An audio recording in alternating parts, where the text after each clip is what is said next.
now both of my kids, 16-year-old son and 9-year-old daughter. And my ex are extremely mad at me because I won't give up my appointed time with them. My son won't even talk to me and my daughter is crying all the time. Me and my ex divorced shortly after my daughter was born. I blame him for it and he blames me. I won't go into detail here. We ended up with a 50/50 custody agreement, switching every other week. While this was 8 years ago, we're still not on good terms. We rarely ever talk to each other outside of the kids, and I'm perfectly fine with that. One thing we have agreed on since the beginning though is that we don't plan things on days that aren't ours. And unless it's extremely important, we don't switch days or weeks. In the 8 years since we've been divorced, I have never asked him to have the kids on a day that isn't mine, and I've never given him one of my days even if he begged. Well, last week my ex contacted me and told me the good news. His parents are hosting a week-long family reunion in the summer at Disneyland and he wants to take the kids. Well, the problem is that it's on one of my weeks. He asked me to let the kids stay with him that week or to switch a week with me, and I shot him down. It's my week with them and I get to spend it with them. I told him if it's so important to him to reschedule, but he claims his parents can't do that and this is the only week that the whole family can go, and he told me that I need to think of them. I told him tough luck and hung up on him. Well, this last Sunday when my ex dropped the kids off with me, my son refused to talk to me at all and my daughter wouldn't even look at me. When I asked my ex what was wrong, he refused to talk to me, only saying ask them in a snarky tone before leaving. When I asked my daughter what was wrong, she burst into tears and said that I was not letting daddy take them to Disneyland. Asking my son, who still refuses to talk to me. It turns out that my ex told them I was not letting them go to Disneyland with him. He's trying to paint me as the bad guy.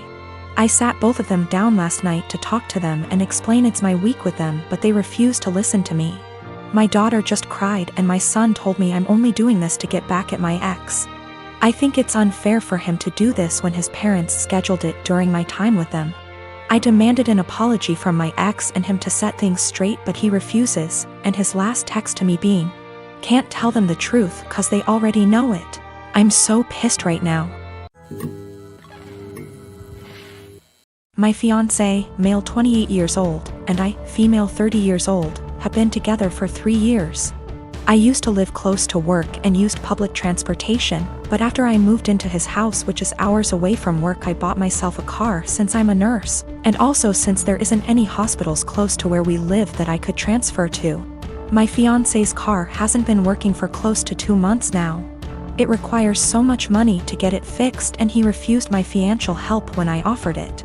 Instead, he would ask to use my car every now and then, and I agreed as long as it's when I'm not working, and also, since he only uses it for trips to the supermarket etc.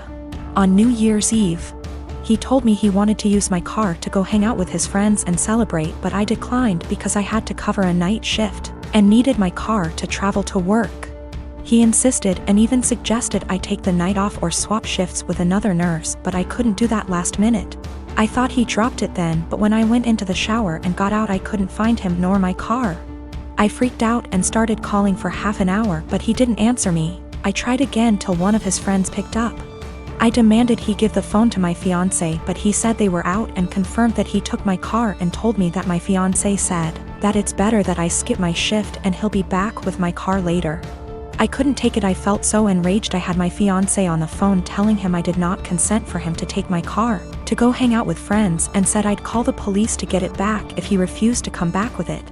But he didn't take me seriously, so I ended up calling the police, and he and his friends were picked up at the bar where they were hanging out, then were taken to the police department. I got my car from there and still went to my shift.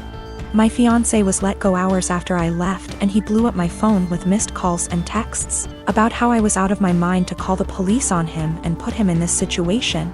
I did not respond, but when I got off work the next day we got into an argument and he said he couldn't believe I'd do this to him, but I told him he made me do this, to which he responded that I was petty and callous because not only did I ruin his New Year's celebration, but all his friends aren't speaking to him after I put them in this situation as well, and he then kept giving me silence about it. I did consider this a form of theft, especially since he went behind my back after getting a no from me. But he was shocked that I'd even imply that he was a thief and said what's yours is mine and vice versa, so I shouldn't be using the terms theft and stealing. I am a 41 years old male, single dad with a 13-year-old daughter Lacey. My wife died in childbirth and it's just been me and Lacey all her life. My sister has been a big help in raising Lacey, and we do keep in contact with her maternal grandparents. The issue started a couple of months ago when Lacey started her period. I knew this day would come, so I spoke to my sister, my female best friend, and my mother-in-law to be well prepared. I gave her the talk with her grandmother and aunt there. I buy her pads and tampons. I even have Midol and heating pads ready for Lacey when she needs them. The problem began when I began to notice a smell coming from Lacey's room. I went in to investigate and found pads and tampons openly disposed of in her wastebasket. I checked her bathroom and it was worse. She had her blood-stained undergarments in the tub. I took out her trash and did my best to get rid of the smell, but I didn't know what to do with the underwear in the tub. Later, I noticed bloodstains on the couch. It took a while of cleaning, but I got them out. I figured that was the end of that. It happened again last month, when I noticed Lacey's room was stinking again. And I saw she didn't even wash the underwear from before. The bathroom was unbearable at this point. Then earlier this week, I saw bloodstains on the couch again. I sat Lacey down and told her that she had to learn to properly dispose of her feminine hygiene products and wash her underwear, as the smell was becoming too much. And to be careful of getting bloodstains on the couch or anywhere she sits. I also noticed her sheets had a lot of bloodstains and brought this up too. I also let her know that it was okay to get blood on things as long as she washed them. And I wouldn't be upset if I saw her bloodstained items being washed. Lacey immediately blew up at me saying that periods aren't gross and that I was period shaming, and that I needed to educate myself on menstruation. I then got texts from my sister and mother-in-law scolding me for making Lacey feel ashamed of her bodily functions. But I honestly wasn't trying to convey that periods are gross. I was trying to convey that her hygiene needed to be addressed and that the smell was becoming unbearable. I just wanted to make sure that Lacey knew how to properly dispose of pads and tampons without it smelling, and that I wouldn't be annoyed if she washed her blood-stained items. We have washed the sheets with hydrogen peroxide and purchased some OxyClean for future instances should we need it. I have asked her aunt and grandmother about, and they'll be able to give her more info as different hygiene products she can use. I am a 45 years old woman, my husband and I have a 15-aunt daughter Kate and a 9-year-old son Sam. My husband has a brother and a 40-year-old sister, Eva. Eva and her husband James have a daughter, Allegra. She is also 15 years old. Kate and Allegra have always been compared in the family. From the time they were born, it seemed to be a competition of who would walk first, talk first, do more, achieve more. And Allegra was always first. I won't go too much into detail about Allegra because that's not really the point, but I will say she's a beautiful, intelligent, truly one-of-a-kind girl, and her parents have done a great job raising her. My in-laws fell in love with her and think she hung the moon.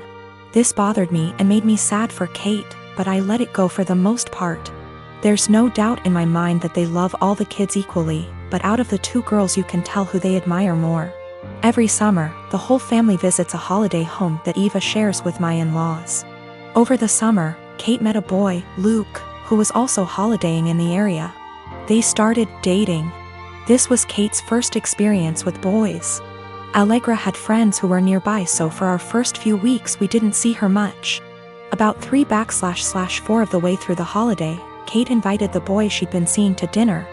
Allegra was told to come, and afterwards she would be going to a party. At the dinner, it was clear that Luke was very attracted to Allegra. After dinner, Luke decided he would go to the party Allegra was going to as he had also been invited. They both asked Kate to go, but she wasn't allowed and was very upset. My husband and I felt it was not a safe or appropriate environment at her age. Eva informed us, because she knows we do not allow Kate into these environments, that it was an adult party, where there would be drinking and possibly other things going on. Allegra has grown up in a place where these kind of things are much more normal. And Eva and her husband made the choice to let Allegra live those experiences. From what I know and have seen, she handles it exceptionally and it has not caused any issues. However, it is not the way we have chosen to parent Kate, and so we didn't allow her to go. The next morning, Allegra came downstairs and asked to talk to me and Eva. She said at the party Luke was flirting with her and showed her some messages he'd sent her. We decided we would all talk to Kate. Kate spent the next 2 days miserable. When she finally came out of her room, Kate was caustic and everyone was getting a bit fed up with her attitude. Eventually, my father-in-law jokingly said, "Your mistake was introducing him to Allegra. How did you think that was going to go for you?" My mother-in-law told him off but added that Luke handled it terribly, but the outcome was sort of inevitable. Kate left the table in tears. We managed to get through the rest of the holiday, but when my husband brought up plans for Christmas, Kate refused to go. She said she couldn't bear being ridiculed by her own family and constantly compared to Allegra. After seeing how much this was affecting her, I spoke to my husband and said we shouldn't go. He argued that it would be wrong to let Kate take away time with family just because of a boy. I reminded him that this has been happening since they were born, but he said that we can't shield Kate from every special person in the world. He said he would talk to his parents about their comments, but that we should not set a precedent of letting Kate run away from reality.